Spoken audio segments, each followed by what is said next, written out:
Need more data on Total Wireless? You can quickly add a one-time data boost to your existing plan.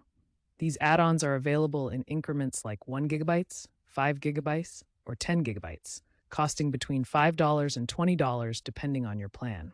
You can purchase them instantly through the Total Wireless app, website, or by texting a specific code, such as Data 5 for 5 gigabytes.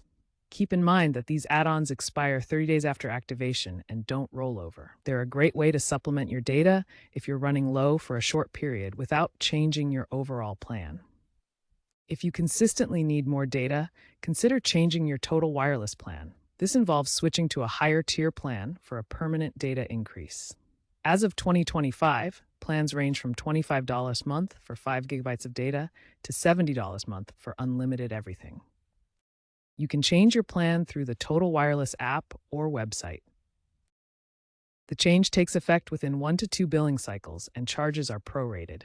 Upgrading is instant, but downgrading might result in data loss if you switch to a lower tier mid-cycle. So carefully consider your data needs before making a change.